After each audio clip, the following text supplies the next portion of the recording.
Okay, gym and golf gear all packed away.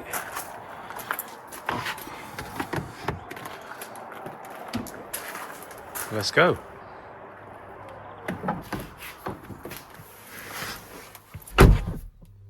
Morning and welcome to another video from Xpilot Xpeng. Today I'm going to be doing a talk and drive. I've had a few people ask about showing the ACC, LCC and ALC. So I'm off to the gym and then play golf today. So there's a few different roads that I'll use there. So I'll try and show as much as I can of those functions and explain how they all work. Off we go.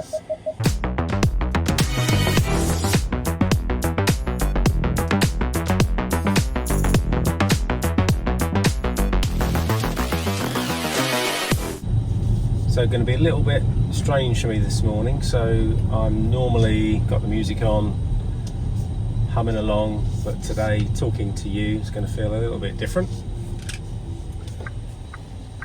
So when I come out of my lane, I generally don't put the LCC on. I've got a roundabout coming up shortly.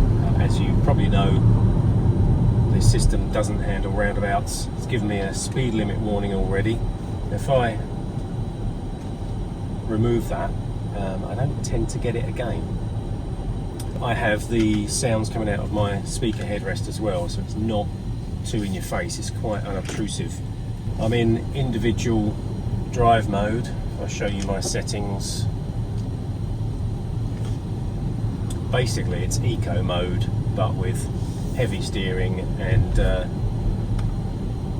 high level X pedal with stop mode on. It was asked last week in the Munich LO3 event, we had a workshop, and it was asked about why the Xpeng G6 doesn't handle roundabouts on the when you've got it on LCC and ACC, as the person asking had experienced that within a Volkswagen car used to have. The answer was that they need to discuss it more with TomTom, because the data coming from TomTom isn't enough or adequate enough to deal with it, which is a little bit surprising, because obviously the maps show roundabouts. It knows you're coming up to a roundabout. If you've got nav on, it tells you which exit to take, so it does know the roundabout's there. So it was an interesting answer, but hopefully that's a development that we'll get in the future. So I've just tapped on LCC. The minimum it'll set is 20 miles per hour, but I've done that because I'm in slow moving traffic in front of me, and that automatically stops. So even without stop mode, that would stop, and as you saw there, it's now starting again, and it basically keeps up with the car in front. So I find LCC really useful in that scenario, whether you're on a motorway or just in waiting traffic up to a junction like I am here. That's really useful. You just got to be careful. If that car goes, obviously I don't want to be going straight away. So as always with these systems, you've got to be hands-on, very attentive, and not rely on the system to do it all for you. Otherwise you're going to get into trouble. Right, we can go now.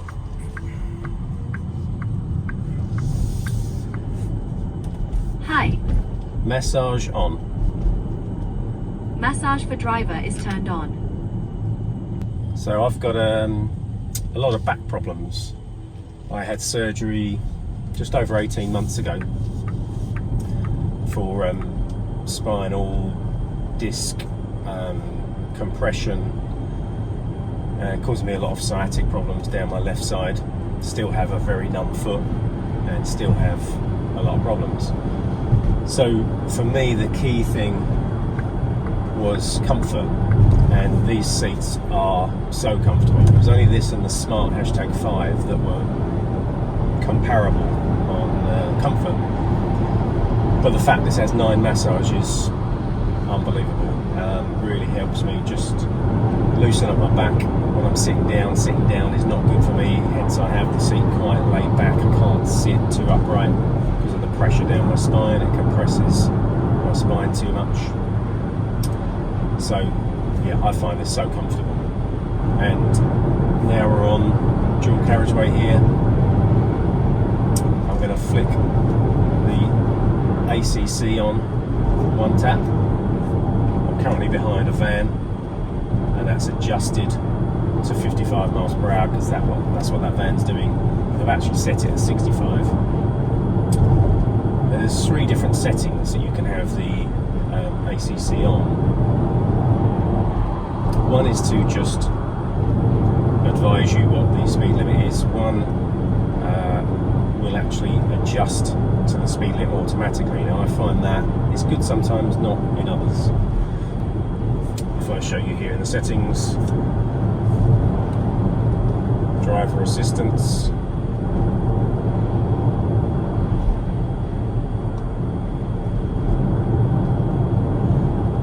to speed limit assist. So it'll either display the maximum speed, give you an alarm as well, or it'll actually adjust your car to the maximum speed.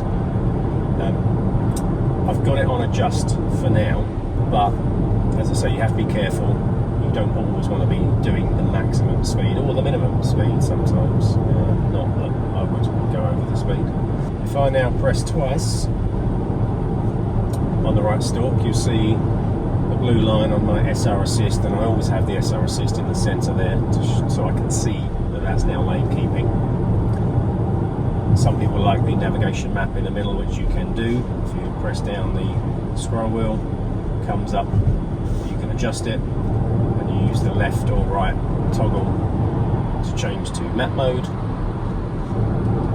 and again back to smart drive mode. The van in front is braking, there's a tractor in front of that, so we're now doing 47 on a 70 mile per hour road. So I'm now going to use the ALC. You can only use that when you've got lane keeping on. So if I indicate, it shows me a blue outline on the lane next to me, it checks there's no oncoming traffic, pulls out, speeds up and overtakes. That's now brought me up to the 65 mile per hour that I'd set. It also does it back the other way. So if I indicate, it checks the blue box and pulls over. Nice and easy. So once you've set your speed with the ACC, you can adjust it with the left scroll wheel, and we just can move that up 1 notch at a time. Is 1 miles per hour per notch. So you can do that quite easily. Drop right down quite quickly to 56. That will slow down, and up again to 70 or 68, 69, whatever you want to do, and that will adjust for you. When you want to use the auto lane change, you just need to look out for this grey symbol here. If that grey symbol shows, then that's active, and that will let you use the ALC. So if I now indicate, that changes green, changes blue, does the manoeuvre, and there we are, and it refers back to grey again, so we can move back inside. Changes green, changes blue, and there we go. If you don't see that grey symbol, then the ALC will not work. So I find sometimes it doesn't work on a dual carriageway when you expect it to. I don't know what the parameters are, but there are certain parameters it needs to be able to activate. So one thing you can do when you've got the active safety set to adjust, if you hold down the right stalk for probably 2-3 seconds, it will automatically set the maximum speed to the maximum shown. So the maximum shown for this road is 70 mile per hour. I'm currently set to 65, but it's doing 56 because it's sat behind the van in front. I'll wait for these cars to come past. Now, if I pull out using ALC, nice and easy. There was a red van coming behind, but it was far enough back, the car didn't worry. If I hold down the right stalk, that sets my maximum to the maximum for the road. So that's jumped up to 70. Van pulling out in front, and if you can see that, the car automatically brakes. I haven't touched the brakes. So that's a good example of the safety of the system. The van's pulled back in, Now my car is speeding up to the maximum of 70. As you'll notice, I've had my hand on the wheel the whole time, very, very lightly, but it's not complaining at all. If you take your hands off, it's obviously going to object to that and stop you using the ACC and LCC. So we're now cruising along at 70 quite nicely. One thing I have noticed since the recent update is that the SR display doesn't show medium-sized vans. I've checked this quite a few times on various trips, and any medium-sized van is not showing on the display. If I've got a medium-sized van in front of me, it does know it's there, it brakes. And I spoke to someone in Munich, another owner, and he said that the distance control is controlled by radar, not the cameras. So the radars are sensing a vehicle in front, a medium-sized van, and my display isn't showing them. Now I'm hoping that that's just a error in it showing that size of van. Obviously, when it sees vehicles or people, it categorises them, it identifies what they are, and it displays what they are on your screen. So I'm hoping it's just a malfunction in displaying it. If it's just not recognising them, and I was to use ALC to change lanes and a medium-sized van was there, if it doesn't see it, is it going to try and change lanes and crash into it? It's not something I want to try. I have reported it to Xpeng. I spoke to one of the main guys there. He was the main guy on the infotainment system and all the tech. He said to report it through the app. It will go to the relevant department for them to have a look at. So something to be aware of if you've done your update. I don't know if you've noticed it as well. If you have, let me know. The more people that report it, the better. If you don't know how to report it through the app, then message me and I'll explain how to do that. You'll notice that I'm talking to you quite a lot to my left. My driver monitor camera is to the right. It's not complained once yet. I see a lot of people saying that it complains when they've got sunglasses on. Now I wear sunglasses as well when it's sunny, and I find if you put the sunglasses on when you first get in, I think the monitor looks at your face, because all our faces are different, all our eyes are different. So it must look at your face and compare your eye openings from when you get in the car to other times when perhaps you're dozing off and closing your eyes or looking the other way. Otherwise you'd be complaining all the time if you've got slightly smaller eyes. So if you're going to wear sunglasses in the car, I would suggest put them on first, and I don't think it's going to complain as much. But try that and let me know. ALC again, pulls out, nice and smooth, and it actually now speeds up. That was another update that they did. It's more aggressive in overtaking, as you would when you normally drive. You tend to put the accelerator on because you've slowed down behind something else. You want to then pull out and speed up, so it does that a lot better now. I'm coming up to a roundabout here, so when you've got ACC on, you need to remember to turn it off, which is pressing the right stalk up and gradually slow down. I've got Xpilot on full, so that slows down really quickly. I'm now putting the accelerator on myself just to get up to the roundabout, and I tend to really try and coast up to that roundabout, so I'm not braking, accelerating, wasting energy. So we're now coasted round, didn't need to stop. It's quite a big busy roundabout here, big lorry pulling out, so I'm having to go around here slow. That's going to go right the way round. I'm coming off the next exit. So that was a good example of LCC, ACC and ALC on that dual carriageway. This next section is a few roundabouts and some 40-50 mile an hour roads, so we're not really going to be using it much. I will use it on, there's a stretch of roads got a few bends, and I'll show you how it handles that. So there's a setting now since the update where you can set it to maintain the speed around bends or adjust its speed for the bends. Now some bends that's going to work on, some it's not. I'm not going to set that to maintain the speed on all bends because it's too dangerous. I'd rather have it so that it decreases speed on some bends and I can manually override that if I need to. Example of stop mode here, the car used to creep at 1-2 miles an hour. I haven't got ACC on, so it's not stopped depending on the car in front. It's stopped because I've slowed down and that's come to a full stop. It applies the handbrake, so you get on the display here the green auto handbrake symbol or auto hold. My massage is still going, by the way. You almost forget it's there, but that's doing a good job. It only lasts 15 minutes, but you can switch it back on again if you want to keep it going. There's no problem in doing that. As you know, the car sees the traffic lights that showed a green straight on arrow there because it noticed the green traffic light. Okay, so the maximum speed is adjusted to 40 mile an hour. It's recognising the signs quite well. I'm going to put on ACC.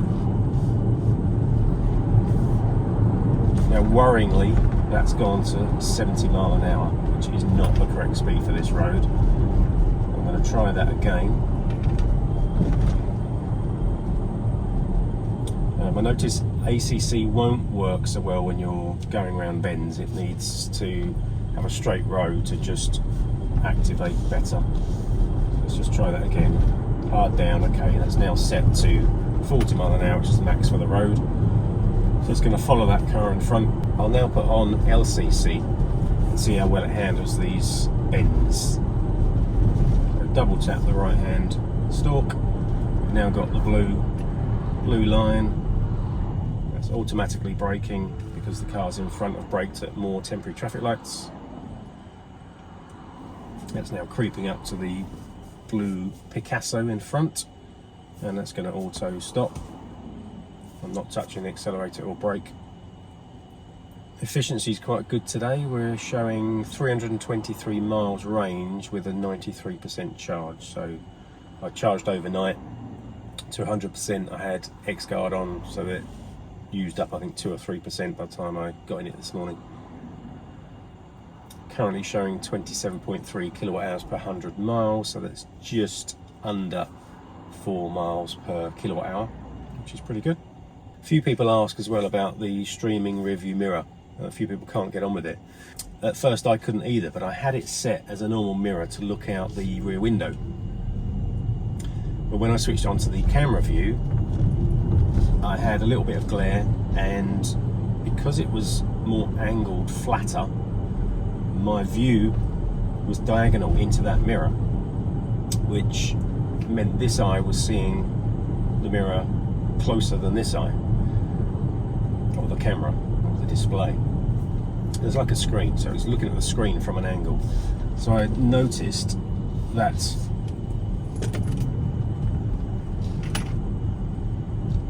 so I just brake there. I went round that roundabout with ACC on because I could see that the car in front was determining my speed. There was nothing coming round, so I let it carry on at its own speed, but I did the steering. So you can do that, like roundabouts, without turning it off if you just understand what's going on. So again, very attentive driving, not just trying to let it do it itself and turn around the roundabout itself, because it just won't do that. Now back to the mirror. So I found that if I turn the mirror more towards me and remove the glare by tilting it as you wish, because you will get some glare from the glass sunroof there, I found that it's a lot better, and I use it all the time. So basically after 2 days of owning the car, I used it constantly after that. So just try that, just try it in different positions. If you switch it back to the normal mirror, then you're not going to be able to see out of the back window because you've angled it more towards you like a screen. So you're just watching a screen.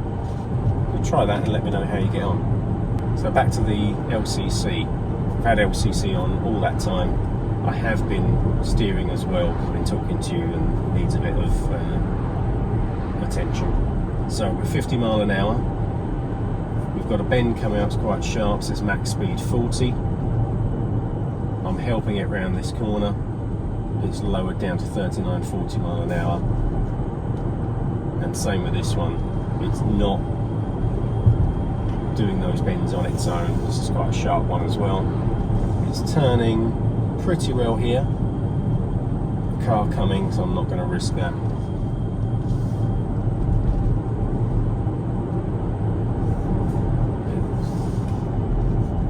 Speeding up and slowing down for the bends. Did that one okay, but slowed down to under 40 on a 50 mile an hour road. This is quite a smooth bend, it should do it. The next one's a smooth bend, that should do it. So you get to understand what the car can cope with, what it can't. There's also pretty bad lines on this road. Sometimes the lines disappear on the left. The centre lines are very vague in places. So it's trying to do its best with the road conditions that we've got here.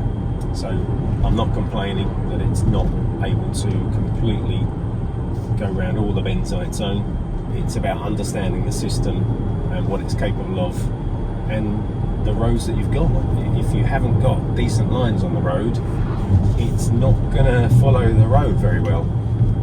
It needs to then know the difference between a grass verge and a bit of pebble and sometimes dirt and a bit of tarmac. But there's no doubt when you've got ACC and LCC on, it's a much more relaxing drive. You don't feel you're fighting with the steering wheel. It's doing most of it for you. You're just helping it sometimes. And you're not having to do the old clutch up and down. You're not alternating between accelerator and brake all the time. So it's such a relaxing, smooth drive. That's one of the biggest benefits for me. When I'm driving anywhere, I don't want any problems with my back and any other aches and pains. I have problems down my legs and my feet. But that's automatically reduced down to 30 mile an hour here. Look, there's a speed camera coming up, so that's very useful that it does that. The nav shows you speed cameras as well. I haven't got a destination in, but it shows you in 280, 250 yards ahead there's a 30 mile an hour camera. So I find the TomTom system really good. I know a lot of people use CarPlay and use Waze or Google Maps, but I've found this excellent. Once in 4 months it's taken me to a place that I couldn't get through because it didn't know that there was a blockage there. With all the complaints about using CarPlay interfering with other things on the system, I'd rather not interfere with those other things and just use the inbuilt navigation. I use my phone to phone people. I don't look at my WhatsApps while I'm in the car or want to hear them read out or reply to them. I'll deal with that when I turn up at my location. Right, just turn ACC off here. We've got a couple of little roundabouts. Another thing that I do is the indicator camera, which shows you the rear view when you're turning. I have that on my driver's screen rather than the main screen. And to be honest, I don't really look at it.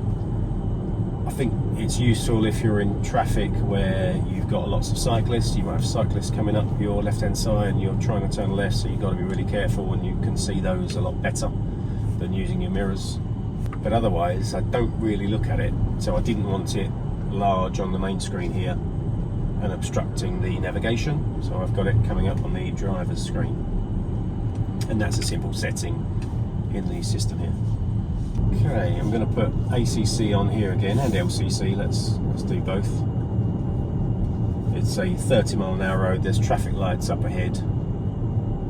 So if a car in front stops, it's just going to come to a halt. So again, it just means nice relaxed drive down this road. Now, there's no car in front and the lights have turned red, so I'm going to have to turn that off myself and just come to a coast up to the line. See if I've judged that well enough. Whoa, that's pretty good. That's about 2 yards off it and that's come to a stop. And that's something you need to do, is whatever brake setting you're on, judging the amount of braking at the speed you're going to come to a halt without having to press the brake. If you press the brake, you've wasted energy from what you put in on the accelerator. Obviously, it's good to use the brakes every now and then, and I will use the brakes in a forced situation. But yeah, it's quite nice to use that. Come to a full stop now, and not waste any energy. Off we go. Traffic lights on the driver's screen went from red to green. That's not a particularly useful function at the moment. It's showing you what's going on, but it's not doing anything. But I imagine that's the start of some self-driving features where if it sees a red light and there's no cars in front, it may come to a stop in future, and then when it turns green, it will go again.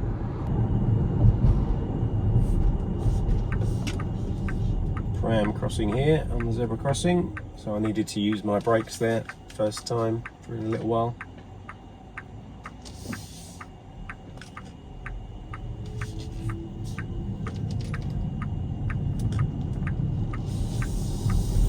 Let's try ACC and LCC on this short road, 30-mile-an-hour road.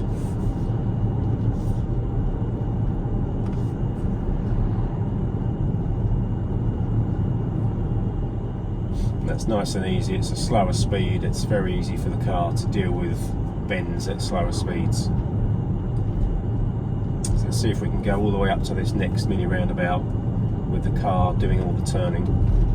There's a sharper bend here. We'll cope with that, no problem. Car in front is now braking. And we are braking as well.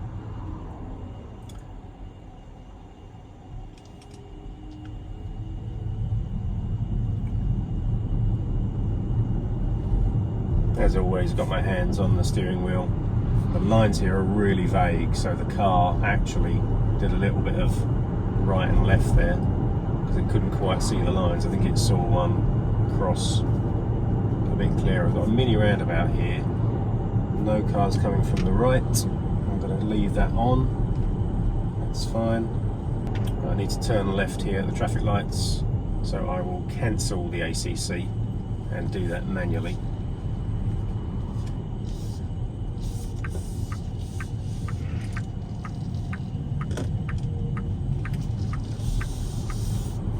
So it's a different way of driving, getting used to turning ACC and LCC on when you need it and off when you don't.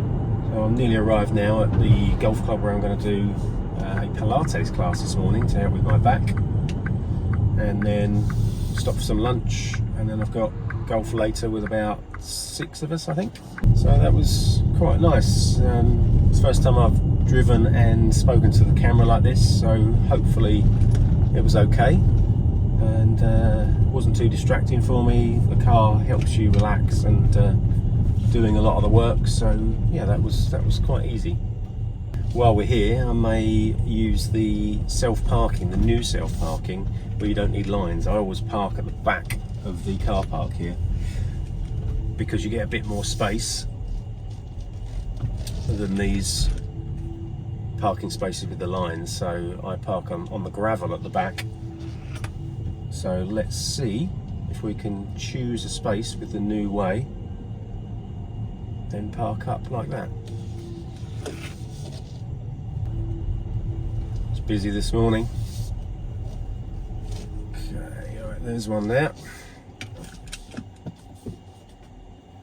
Okay, we can see, oh no, yep, car behind me. He's just reversing back to let me in. Good man. Here we go. So that's interesting actually, that there wasn't a line space, but it knew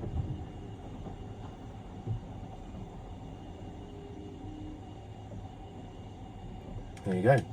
So yeah, there wasn't a line space, but it could see the cars and it could tell that it was a parking area. And previously it wouldn't have done that. So that was interesting. It's the first time I've tried that here, and that's parked nicely. As you can see, we've got about 3 foot each side, which is why I park here rather than round the front. And I'll have X-Guard on the whole time I'm here. So anyone dings my doors, which they shouldn't do, will get captured on camera. So thanks for watching. Hope that was useful. Little demo. Any questions, let me know in the comments below. Please like the video. Subscribe if you haven't already, turn alerts on so you get an alert when the next video comes out. Thanks again for watching, and I will see you soon.